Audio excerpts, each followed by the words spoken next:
8 de la mañana con 3 minutos. Continuamos con nuestra agenda de entrevistas de la jornada del día de hoy y es momento de hablar sobre las reformas a la Ley Orgánica de Educación Superior, la LOES. ¿Hacia dónde apuntan estas reformas? ¿Cuál es la perspectiva? Lo dialogamos con Galo Naranjo. Él es el rector de la Universidad Técnica de Ambato y también es el presidente del Sistema de Educación Superior Ecuatoriana. ¿Cómo está? Bienvenido, señor Naranjo. Buenos días. Buenos días a usted, buenos días a quienes escuchan esta prestigiosa emisora. Muchas gracias, excelente día también para usted. Bueno, iniciamos preguntándole precisamente sobre las reformas a la Ley Orgánica de Educación Superior. El gobierno ha dicho que buscan precisamente fortalecer la educación de tercer nivel, pero quisiéramos saber cuál es su perspectiva, cómo las ve, qué observaciones también tiene usted como rector, como conocedor de la educación superior a esta iniciativa presentada precisamente por el Ejecutivo. Qué importante la reflexión sobre educación y educación superior. Yo felicito la presentación de un proyecto por parte del señor presidente de la República. Entiendo que es un documento de trabajo que necesariamente tiene que ser analizado no solamente por la Asamblea, sino también por la ciudadanía en general, por los actores sociales y por la academia, en la perspectiva de lograr acuerdos que permitan robustecer el sistema de educación superior, visualizar el futuro de nuestro país, porque detrás de un proyecto educativo está un proyecto de país. ¿Qué queremos para nuestro Ecuador hacia el año 2040, hacia el año 2050? ¿Cómo concebimos a nuestros jóvenes, no solamente en el presente, sino en el espacio de futuro, que es nuestra obligación construir? ¿Cómo lograremos que sean internacionales, que puedan demostrar su capacidad en cualquier lugar del mundo? ¿Cómo lograr que ellos, a partir de todos sus conocimientos, experiencias, vivencias y valoraciones, demuestren el talento humano que existe en el Ecuador? Entonces la reflexión sobre la Ley Orgánica de Educación Superior es necesario. Insisto, lo entiendo como un proyecto sujeto al escrutinio público. Precisamente en ese punto queríamos preguntarle, señor rector, ¿cuáles son las observaciones que ustedes tienen a la iniciativa presentada por el Ejecutivo? ¿La han podido revisar? ¿Cuáles son los puntos que tienen ustedes en acuerdos también? ¿Cuáles también serían los desacuerdos? Sí, he convocado a un directorio ampliado de las universidades del Ecuador para que analicen en profundidad la ley. Básicamente se tocan 4 temas de enorme trascendencia. Por un lado, autonomía; por otro lado, acceso; por otra parte, la conformación del órgano que dirige la educación superior, el Consejo de Educación Superior, y también el servicio de compras públicas. Y hemos señalado que la autonomía es respuesta a un pueblo que confía en nuestras instituciones como referentes de comportamiento ético, por tanto desligadas del poder político, del poder económico, del poder religioso o de cualquier otro tipo de poder. Si no, ya nuestra respuesta no sería auténtica. Y en este punto de la autonomía universitaria, señor rector, ¿ustedes consideran que hay algún tipo de sobreregulación por parte del Estado al sistema universitario? Necesariamente se ha producido una sobreregulación, porque cuando hay sobreregulación las respuestas oportunas no llegan.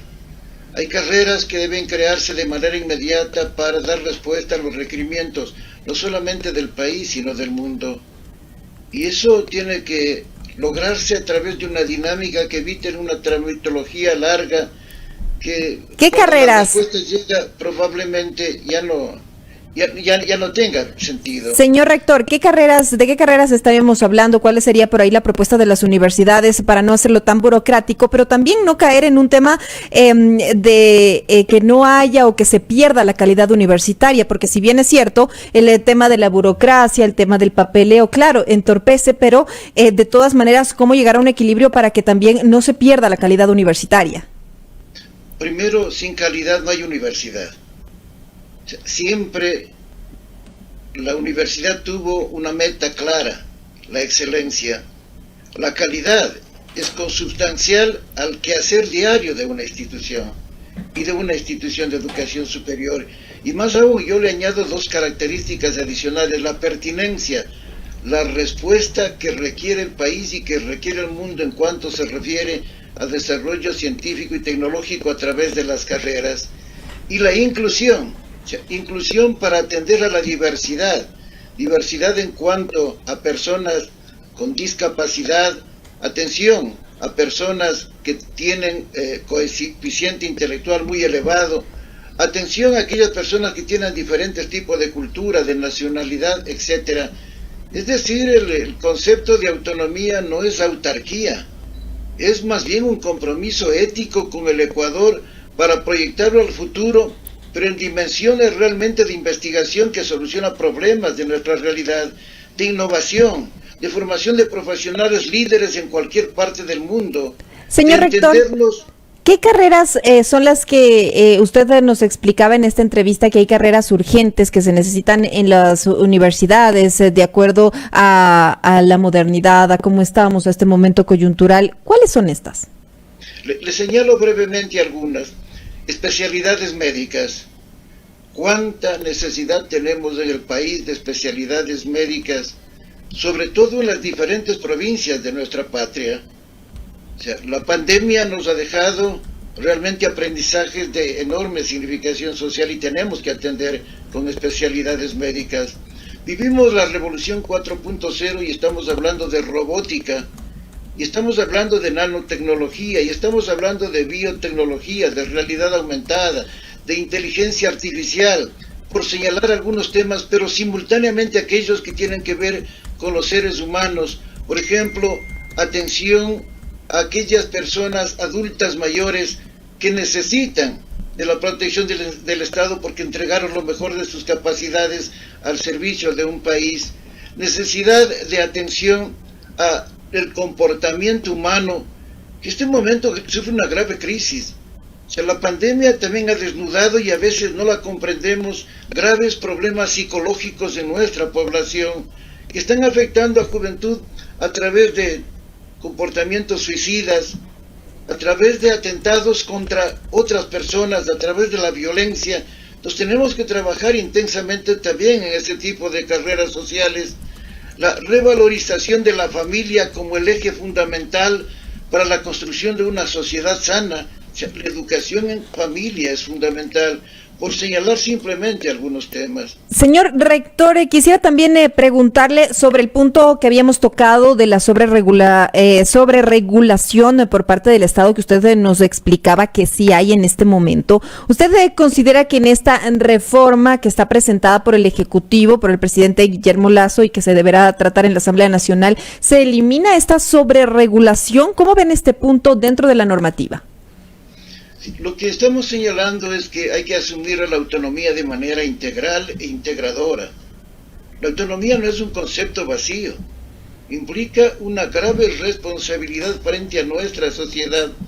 Por tanto, es autonomía académica, pero es autonomía administrativa, es autonomía financiera, es autonomía orgánica, y la autonomía académica siempre tiene que regirse por criterios fundamentales que no pasen de la sobreregulación a la no regulación.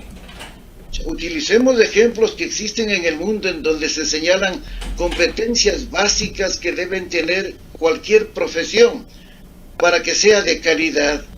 Hacia arriba podemos crecer enormemente, pero hacia abajo nada, para evitar justamente que la respuesta al país no sea mediocre, que siempre sea una respuesta de calidad.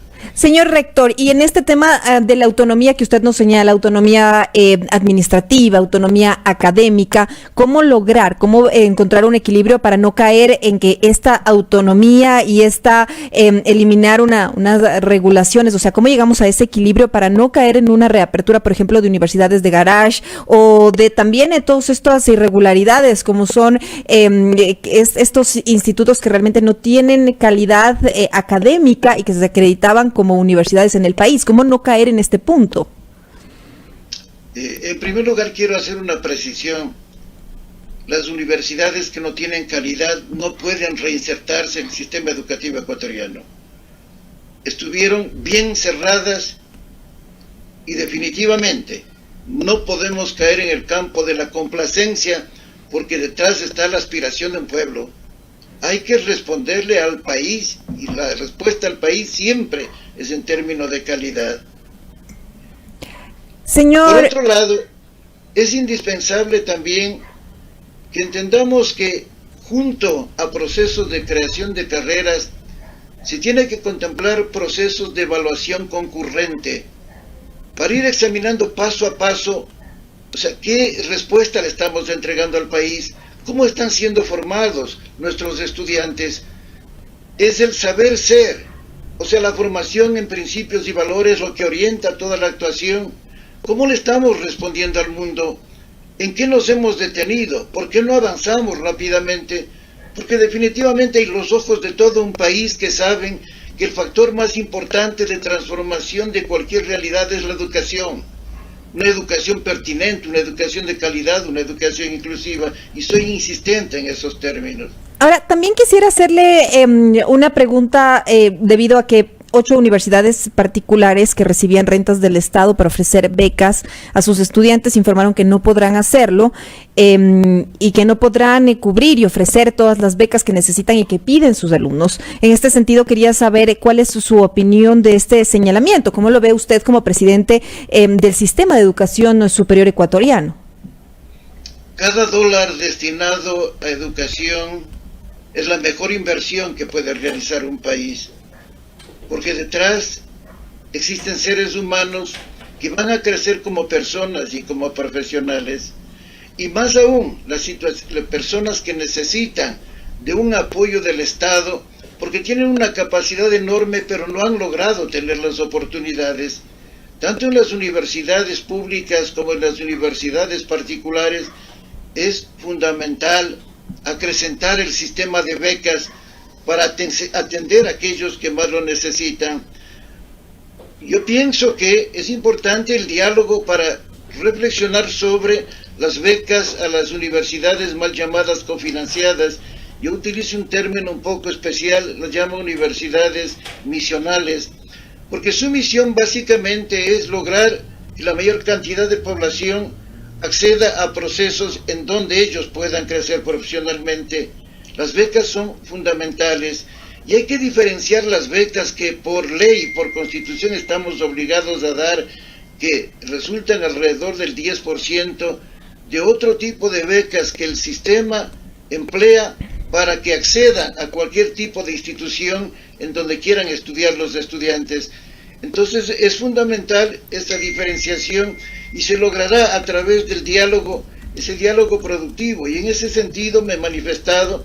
He conversado con algunas universidades llamadas cofinanciadas, he conversado con el secretario nacional de Ciencia y Tecnología y le he dicho, ¿por qué no buscamos acercamientos y buscamos soluciones? El país quiere diálogo, pero diálogo transparente, diálogo profundo, porque en educación no podemos jugar a intereses políticos de ninguna naturaleza. Tenemos que apostarle al desarrollo del país. Y en este punto, señor rector, precisamente usted ha tocado un punto importante, es el tema de que la educación no debería ser ligada al tema político. Sin embargo, parece que así es, porque de su lado también ha habido por ahí una disputa, usted lo sabrá. El gobierno a través de Cenecid ha dicho que no es así, que el tema, que no es que se les ha quitado el presupuesto a las universidades y que no es que han dejado de recibir los montos que deberían ser destinados para las becas de los alumnos. Es decir, desde su perspectiva no es así, y es lo que ha informado la Cenecid. Ha dicho que están obligadas las universidades a entregar las becas y también que sí reciben parte de ingresos, ¿no? Que no es que se les ha quitado todo el financiamiento. Entonces, en ese sentido quería preguntarle desde su perspectiva, ¿se administran bien en las universidades los recursos? ¿Cómo se hace la gestión económica, por ejemplo, en la universidad que usted preside, la técnica de Ambato? Sí, es importante señalar algo. Nosotros estamos pidiendo autonomía financiera. Autonomía financiera significa no depender de un sistema, de una herramienta que hace que usted pueda ejecutar su presupuesto o no ejecutarlo. Y le voy a poner un simple ejemplo, si usted me permite. Yo tengo en el papel un presupuesto. si ese presupuesto se me permitiera ejecutarlo en el primer cuatrimestre, no habría subejecución presupuestaria, porque llegarían los recursos con oportunidad. Pero el sistema me dice, tú tienes, voy a poner arbitrariamente $1 millón, pero no me permite, todos los meses estoy intentando cómo gastar ese $1 millón para crecer en infraestructura tecnológica y de laboratorios y no me permite. De pronto llega el mes de octubre y el sistema se abre y me permite utilizar. Pero para construir un laboratorio yo necesito alrededor de 60 días para todas las exigencias de ley. Si me llegó en octubre, ya no tengo posibilidad de ejecutar ese presupuesto. Pero digamos que en 45 días logré solucionar el problema y ya he adjudicado la obra. El $1 millón está adjudicado, pero yo le puedo entregar al contratista únicamente un porcentaje, digamos le entrego el 40% del $1 millón, o sea, le entrego 400.000, porque no puedo entregarle todo si la obra no ha comenzado a ser construida, le he entregado un anticipo, pero al final como usted no entregó todo, aparece en el presupuesto como presupuesto subejecutado, como que usted no hubiera ejecutado el $1 millón, ni siquiera los 600.000 sobres, sino todo el $1 millón dice, no ha ejecutado el presupuesto. Pero ¿cómo se puede ejecutar un presupuesto si le llega cuando es demasiado tarde para hacerlo? Y entonces es importante en ese diálogo al que yo apelo permanentemente, entender que necesitamos que los recursos sean entregados en el primer cuatrimestre. Los proveedores a veces no confían en las universidades ya, porque no podemos pagarles a tiempo, y no depende de nuestra decisión, depende de que el Ministerio de Economía y Finanzas, a través del sistema, no nos envía los recursos. Entonces el proveedor dice, vea, ¿cómo puedo trabajar con su institución si usted no me entrega oportunamente los recursos? Y en este ellos punto también necesitan de estos recursos. Y en este punto sería una solución una autonomía en el tema económico, o sea, dejar de recibir y gestionar recursos propios, señor rector.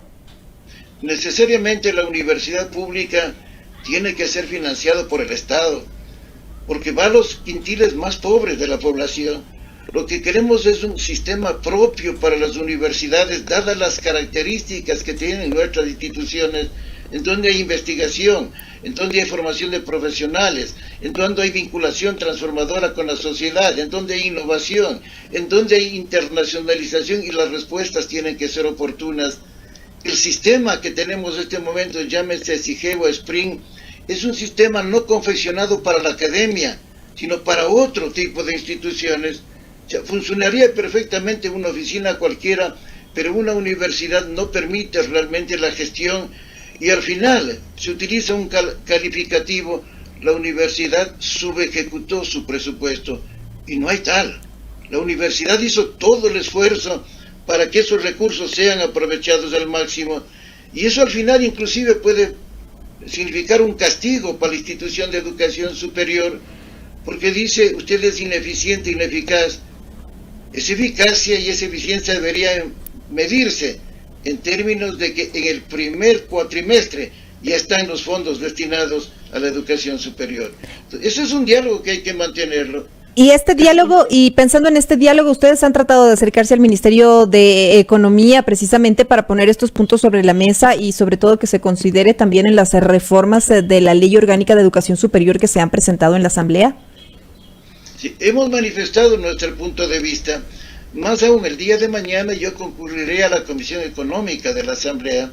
Dialogué anteriormente con el señor Secretario Nacional de Ciencia y Tecnología, con el señor viceministro de Economía y Finanzas, de manera muy breve con el señor ministro de Economía y Finanzas.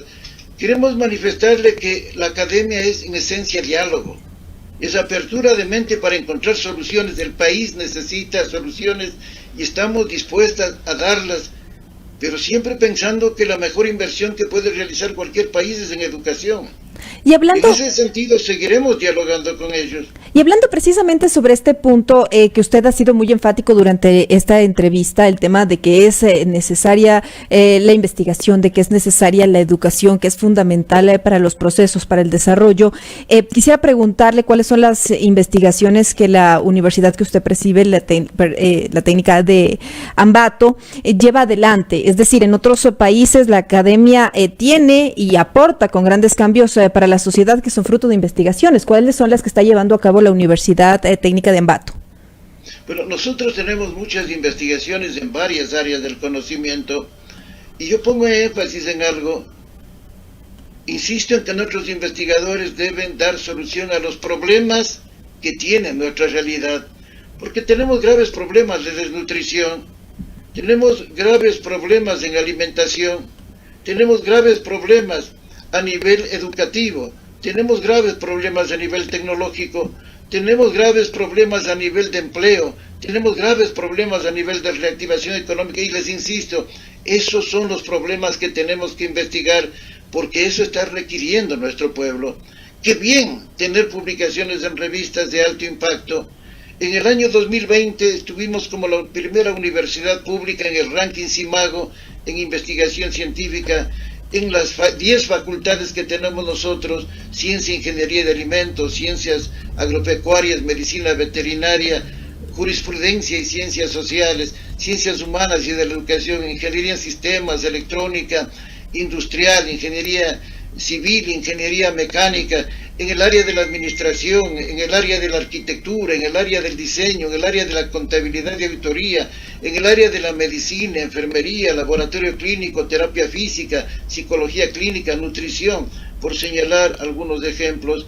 Les hemos dicho, desde sus fortalezas, trabajen con los sectores sociales, con los sectores de la producción, con los gobiernos locales, porque hay que producir un desarrollo integral en cada una de las regiones de nuestro país.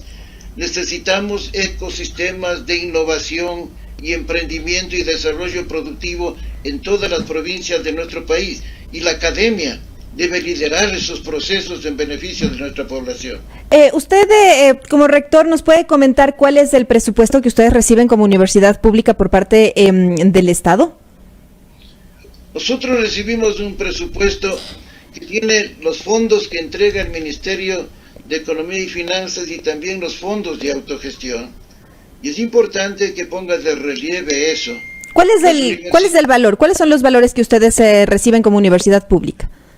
Como universidad pública recibimos alrededor de 40 millones, 42 millones, dependiendo. O sea, en el año 2020 el gobierno anterior nos recortó 4 millones de dólares, que sumados a los fondos de autogestión que teníamos proyectado alrededor de 8.500.000, pero la pandemia redujo severamente nuestra posibilidad de autogestión alrededor de 3 millones, perdimos casi 9 millones de dólares en nuestro presupuesto. Y como le decía al inicio, cada dólar es fundamental en educación superior porque permite servir de mejor manera a nuestro pueblo, permite que interactuemos con los requerimientos de los gobiernos locales. Hemos dialogado con nuestros gobiernos locales y cada uno de ellos nos pide, ayúdenos en el tema de la leche, ayúdennos en el tema de acceso básicamente a la información, ayúdennos con aquello que significa educación virtual, señor ayúdennos rector, con aquello que significa educación dual, y les estamos respondiendo. Señor rector, es decir que este valor que ustedes reciben alrededor de entre 40 y 42 millones, ¿no son suficientes? No son suficientes. O sea, siempre las necesidades son mayores. Le pongo esos términos más o menos de aquello que resulta de lo que entrega el Ministerio de Economía y Finanzas, en donde no están contemplados los fondos de autogestión u otro tipo de fondos que recibe la universidad, con lo cual nuestro presupuesto superaría los 50 millones de dólares. Pero las necesidades pero ¿no es un tema también de la administración de los recursos?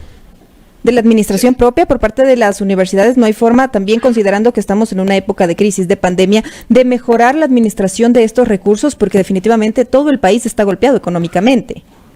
Necesariamente el proceso de autorreflexión es fundamental, porque hay que utilizar cada dólar para darle el mejor uso. Y el mejor uso es en fortalecimiento de la educación de nuestros jóvenes, es en investigación, es innovación, un tema que no se lo toca mucho, pero que es fundamental, considerando, por ejemplo, la provincia de Tungurahua, la ciudad de Ambato, en la que nací y en la que he vivido. Es la provincia con mayor emprendimiento e innovación del Ecuador, pero necesitamos fortalecer y estamos trabajando con nuestros semilleros de empresas, con nuestra dirección de investigación para apoyar al aparato productivo, para que cada dólar que nos entregue el Estado sea realmente útil para servir a nuestra población. En ese sentido estamos trabajando. Finalmente, señor rector, y para cerrar, quisiera preguntarle por qué la gente sigue considerando Quito y Guayaquil como los puntos más importantes para estudiar, por qué la Universidad Técnica de Ambato no acaba de ser la primera opción para la Sierra Centro, por ejemplo, y ellos siguen buscando, los estudiantes, las universidades en Quito y Guayaquil.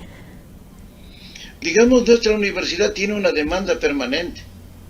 O sea, varias de nuestras carreras son las mejores que existen en el Ecuador. Y no son pocas. A nivel de ejemplo, simplemente le pongo ingeniería de alimentos. Siempre fue la mejor del Ecuador. Contabilidad y auditoría siempre fue la mejor del Ecuador. En lo que se refiere a ingeniería de sistemas informáticos, siempre fuimos de los mejores. En diferentes aspectos nuestras facultades fueron las mejores, en medicina, en enfermería. Entonces hay una enorme demanda para nuestra universidad, y ya no existe, a no ser que haya cierta particularidad en cada hogar, de tratar de enviar a universidades que estén en Quito y Guayaquil, porque la calidad que existe en nuestras universitarias es excepcional.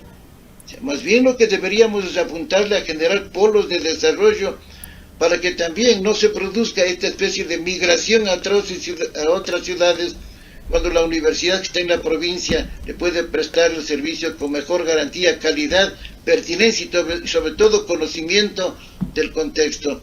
Aquí tenemos carreras ligadas con la metalmecánica, tenemos carreras ligadas con cuero y calzado, con textiles, con ciencias agrícolas, con medicina veterinaria, que son la base del crecimiento de la provincia de Tungurahua. Sin duda. Estamos entregando lo mejor de nuestros aportes. Correcto. Muchas gracias, señor rector, por su tiempo y por esta entrevista.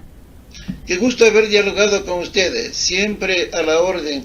Muchas gracias. Profundizar en educación superior es profundizar es lo más importante que tiene este país. Así es, concordamos. Muchas gracias. Agradecemos a Galo Naranjo, rector de la Universidad Técnica de Ambato y también presidente del Sistema de Educación Superior Ecuatoriana, hablando precisamente sobre hacia dónde apuntan las reformas a la Ley Orgánica de Educación Superior. 8:31 en la primera hora.